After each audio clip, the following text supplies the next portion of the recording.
Une nouvelle affaire de viol prend la place sur l'actualité. Enfin, vous allez voir que plus ou moins. Je vais te parler de ce qui se passe avec Florence Mendes et Seb Melia. Seb Melia, c'est un humoriste qui a le vent un peu en poupe pour le moment en France et il est accusé par Florence Mendes, humoriste belge, de comportement, d'agression sexuelle, on va dire, de violence sexuelle pour généraliser.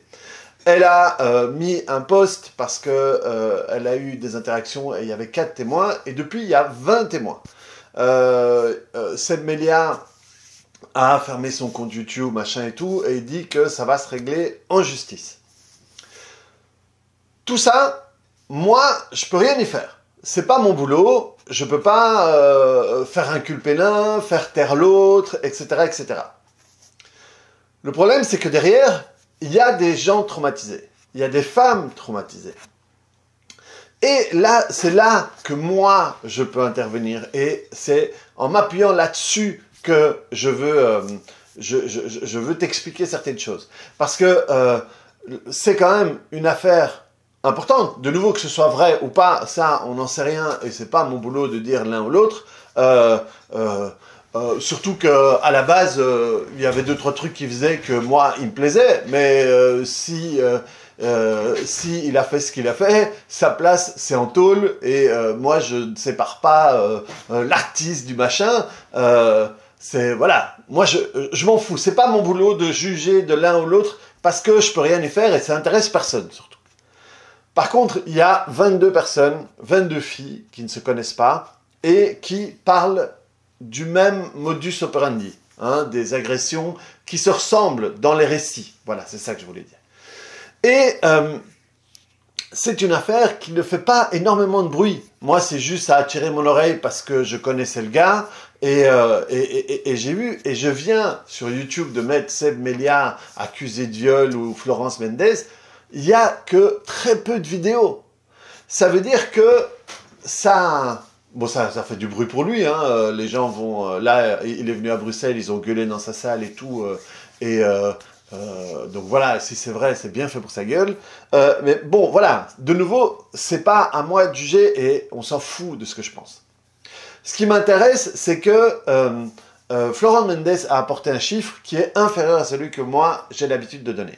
C'est qu'il y a 1% des plaintes qui arrivent à l'accusation de la personne qui est accusée de viol. 1% des plaintes. Quand on sait qu'on estime que 10% des gens portent plainte. Donc imaginez-vous, 1% des plaintes, alors qu'il n'y a que 10%, ça veut dire que sur 100%, c'est 0, machin. Florence Mendes, elle apporte de nouveau, à mettre entre parenthèses, je ne la connais pas plus que ça et je pense rien d'elle, elle parle de 0,6%. Ça veut dire qu'il y a plus de 99%, 99% des personnes qui ont été abusées sexuellement, qui n'ont pas la justice pour essayer d'apaiser leur douleur. Donc, l'abus sexuel, les violences sexuelles, c'est un fléau. Les abus, c'est plus de 75 000 personnes par an en France. 46% des personnes en Belgique disent avoir subi des violences sexuelles. Et ça, c'est différent, parce qu'en France, les violences sexuelles, les plaintes, c'est plus de 200 000 personnes. Et un abus n'est pas une violence sexuelle. Néanmoins, des personnes qui ont subi des violences sexuelles peuvent développer des conséquences, des symptômes qui sont similaires aux personnes qui ont été abusées sexuellement. Parce que ce n'est pas le traumatisme qui fait la conséquence. Ce n'est pas, comment dire, des fois, on essaie de juger par rapport à quel point le traumatisme a l'air grave. C'est pas la gravité du traumatisme qui fait la gravité des symptômes, c'est la manière dont on vit le traumatisme qui fait qu'on va avoir de gros symptômes ou pas. J'espère que tu m'as compris. Donc, le truc, c'est que ces femmes, dans les conséquences, elles vont développer tout un tas de conséquences, c'est un truc que je dis souvent, mais néanmoins, par exemple, là, ce que rapporte Florence Mendes, c'est qu'il y a plusieurs femmes qui qui ont de la culpabilité. Elle dit, mais est-ce que mes messages ont été clairs? Est-ce que j'ai bien montré que je voulais pas ou quoi? Ça veut dire que merde, elles se font agresser. On va généraliser, que ce soit violence sexuelle ou abus. Elles se font agresser ou ils se font agresser. Ça arrive aussi à des hommes, un pourcentage beaucoup plus faible. Mais ça arrive et les souffrances sont similaires. Ils ou elles se font agresser et le truc c'est qu'en plus ils se sentent coupables. En se disant, mais est-ce que c'est pas ci ou est-ce que c'est pas moi? Non, ça fait pas partie de ma partie, mais c'est important pour moi de le dire. Quand tu dis non, tu peux le dire à tout moment. Même quand on est à poil dans le lit et tout d'un coup, tu te rends compte que non, tu veux pas. Si tu dis non, ton non, il est tout aussi valable que si tu l'avais dit au début. Et ensuite, moi, mon boulot, là où je peux faire, c'est aider ces personnes une fois que c'est déjà arrivé. Je peux pas aider avant. Parce que c'est pas mon boulot, je m'y connais pas assez. Moi, je viens après, quand c'est arrivé. Quand c'est arrivé et on sait pas quoi faire. Parce qu'on a mal, parce qu'on souffre, parce que on n'arrive pas à ne plus être hanté par les putains de trucs qui nous torturent, excusez-moi mes mots, mais c'est comme ça, les putains de trucs qui nous torturent à l'intérieur et qu'on repasse encore et encore et encore. Et les images, et les sons, et les sensations, et les odeurs, et ce qui a été dit, et tout ça, ce n'est que pendant l'événement, mais après, il y a tout ça. Les fois où on parle, les fois où... Je pense pas qu'on peut avoir une société sans police. La police, c'est important. Mais je vous assure, le nombre de personnes que j'ai eues en séance et qui ont été traumatisées une deuxième fois en allant porter plainte à la police par rapport aux choses qu'on leur dit, ou par la famille, quand on le dit à la famille, les choses qu'on dit sont traumatisantes. Et donc des fois il y a ça, mais en plus il y a le rejet de la famille parce qu'on a été abusé, ou il y a les phrases de la maman, du papa, du frère, de la tante, de la grand-mère ou quoi que ce soit. Je viens de voir une vidéo d'une fille qui a été abusée pendant 10 ans par son grand-père.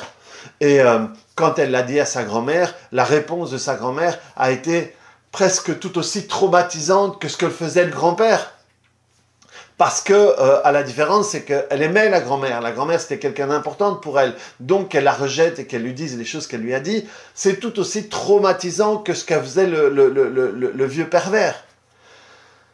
Et c'est là que moi, je peux aider. C'est là que le protocole que j'ai mis en place, l'accompagnement que j'ai mis en place peut aider. Parce que ces personnes, elles ont besoin d'une solution. Et la justice, malheureusement, ne peut pas leur apporter. Pourquoi? Parce que 99% des personnes n'ont pas n'ont pas la justice. La justice ne rend pas justice pour ces personnes-là. Ok? Et si on devait prendre les 100% des personnes que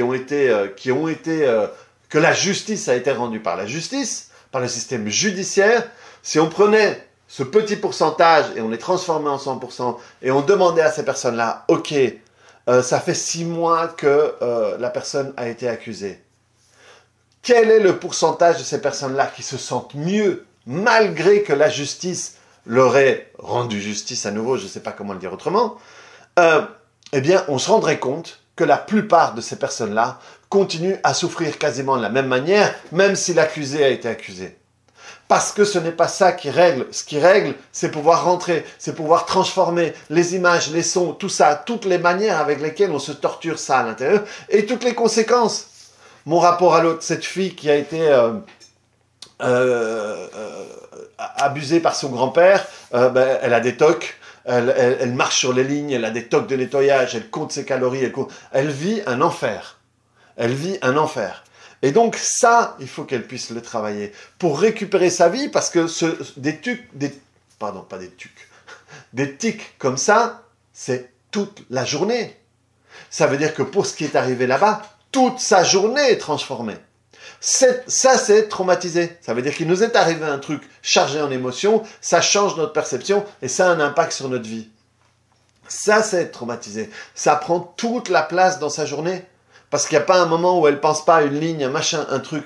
Et donc, là, l'accompagnement que je propose, c'est là que moi, je peux avoir un impact.